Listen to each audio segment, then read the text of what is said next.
Привет, меня зовут Лена. Я готовлю ПП-десерты без сахара. Сегодня я покажу вам, как приготовить вкусный орехово-карамельный торт. Тонкие песочные коржи, нежнейший крем и потрясающе вкусная, сладкая, соленая карамель с грецким орехом. Этот торт покорил всех и точно входит в мой плейлист, понравится даже тем, кто не на ПП. Для коржей нам понадобится 250 грамм творога. Подойдет любой творог, в котором нет избытка жидкости. Добавляем 50 грамм натурального йогурта без добавок.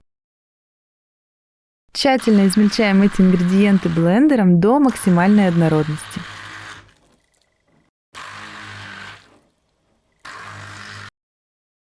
Получается вот такая гладкая однородная масса. Добавляем в нее одно яйцо и размешиваем до однородности уже лопаткой.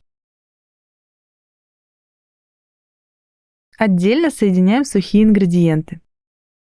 250 грамм муки. У меня это мука зеленой гречки, она не содержит глютен.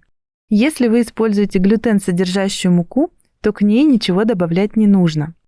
Если же у вас мука без глютена, как у меня, то к ней необходимо добавить 3 грамма ксантановой камеди. Этот натуральный ингредиент помогает сделать даже безглютеновое тесто пригодным для раскатки. Сюда же добавляем 3 грамма соды и подсластитель. Перемешиваем.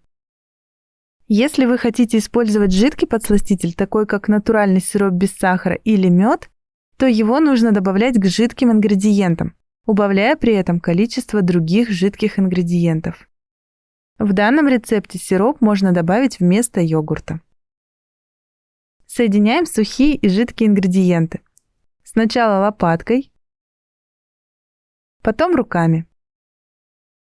Нужно получить тесто, которое почти не липнет к рукам. При необходимости добавьте немного муки. Отделяем половину теста, выкладываем его на коврик для выпечки. Если тесто еще немного липкое, присыпаем его мукой. И раскатываем сразу на коврике. Раскатываем максимально тонким слоем, буквально 1-2 мм. Когда пласт теста уже достаточно широкий, чтобы вместить 2 круга нужного диаметра, вырезаем круги. Очень удобно это делать с помощью кондитерского кольца, но можно и ножом, обводя, например, тарелку. У меня кольцо диаметром 16 см. Снимаем излишки теста, перекладываем коврик с коржами на противень. С помощью вилки делаем дырочки на коржах, чтобы они не вздувались. Отправляем коржи выпекаться в разогретую до 180 градусов Цельсия духовку на 17 минут. И точно таким же способом раскатываем следующие коржи.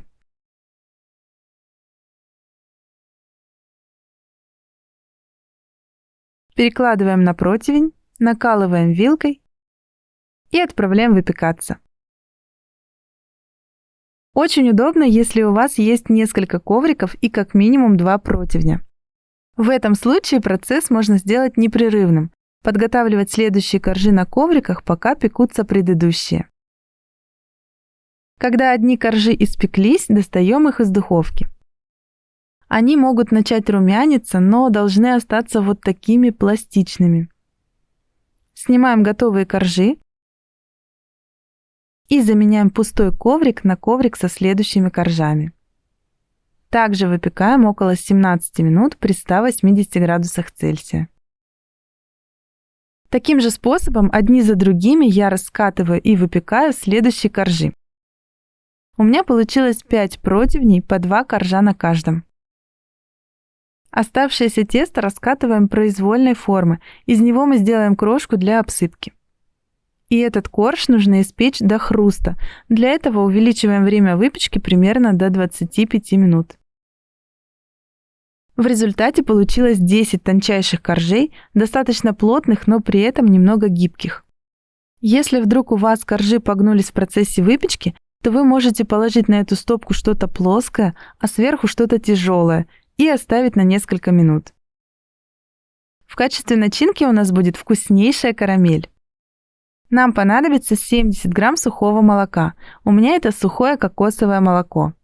Частично можно заменить сухое молоко протеином. Карамель получится более белковой и более густой. Отправляем его в сотейник или на сковороду и обжариваем до карамельного оттенка. В стакане блендера соединяем 100 грамм молока, 50 грамм натурального сиропа без сахара, у меня это низкоуглеводный сироп цикория. Добавляем немного сухого подсластителя и буквально 1 грамм соли. И сюда же всыпаем обжаренное сухое молоко. Тщательно соединяем все ингредиенты с помощью блендера.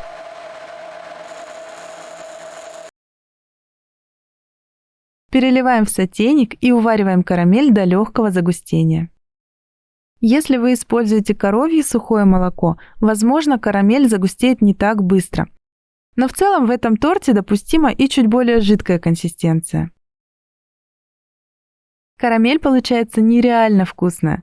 Одна из самых вкусных ПП карамелей и на мой вкус не уступает классической. Но в принципе вы можете использовать любую другую карамель из моего плейлиста «Карамельные десерты». Оставляем карамель остывать. Для более долговременного хранения обязательно накройте ее пищевой пленкой в контакт. Для начинки нам также понадобится 140 грамм грецкого ореха.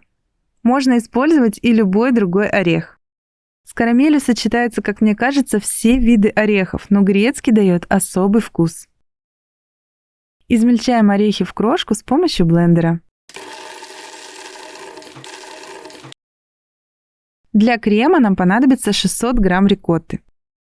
Рикотта часто бывает с небольшими комочками. Внутри торта они не будут ощутимы, поэтому я просто перемешиваю рикотту лопаткой для размягчения.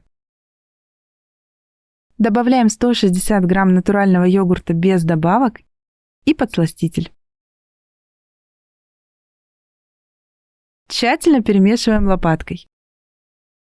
Получается мягкий нежный крем, который прекрасно пропитает коржи. Собирать торт можно в том же кольце диаметром 16 см. Кольцо ставим на подложку, внутрь выкладываем ацетатную ленту, на дно кладем первый корж. И 110 грамм крема. Распределяем крем по поверхности коржа. Второй корж немного прижимаем, чтобы корж хорошо соединился с кремом. И выкладываем примерно треть карамели. У меня это 65 грамм. Распределяем.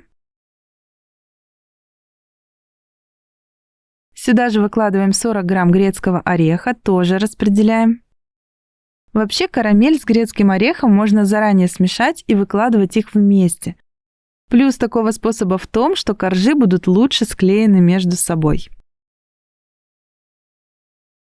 А я тщательно прижимаю следующий корж. Снова 110 грамм крема. Распределяем. У нас 10 коржей, и на второй, пятый и восьмой мы будем выкладывать карамель с орехами, а на все остальные крем из рикотты. Коржи в духовке немного уменьшились в диаметре, но я все равно собираю в той же форме 16 см. Дело в том, что благодаря пропитке коржи немного разбухают и даже такое ощущение, что увеличивается в диаметре. Таким же способом выкладываем все слои. Каждый корж немного прижимаем, чтобы он соединился с кремом. На верхний корж тоже обязательно наносим крем, чтобы он хорошо пропитался. Накрываем торт пищевой пленкой и отправляем в холодильник пропитываться как минимум на 8 часов. Оставшийся бесформенный корж я засушила до хруста. Он легко ломается и крошится. Перекладываем его в блендер к оставшимся орехам. Измельчаем до получения мелкой крошки. Получилась очень вкусная посыпка. С небольшим количеством грецкого ореха она еще и очень ароматная. Когда торт настоялся, снимаем с него пищевую пленку, кольцо и ацетатную ленту. Немного выравниваем верх. Я здесь намеренно не оставляла запас крема, так как торт в целом со всех сторон в креме. Но если все же где-то сбоку видны пустоты, можно излишки крема сверху распределить по боковой поверхности. Посыпать торт удобнее всего над противнем, так как крошка всегда сыпется повсюду. Посыпаю боковую поверхность и хорошо прижимаю. И посыпаю верх. Получается вот такой будто бархатный тортик. Он очень аппетитный даже без декора. И безумно ароматный. Давайте его разрежем.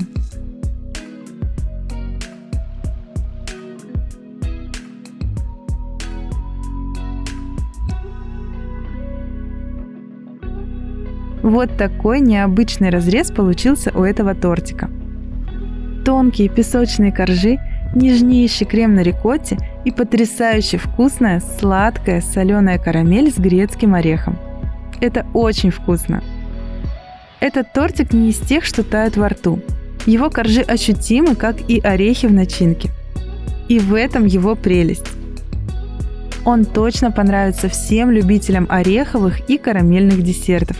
Карамель в нем безумно вкусная. И слегка хрустящая обсыпка тоже здесь очень гармонирует с внутренним миром торта.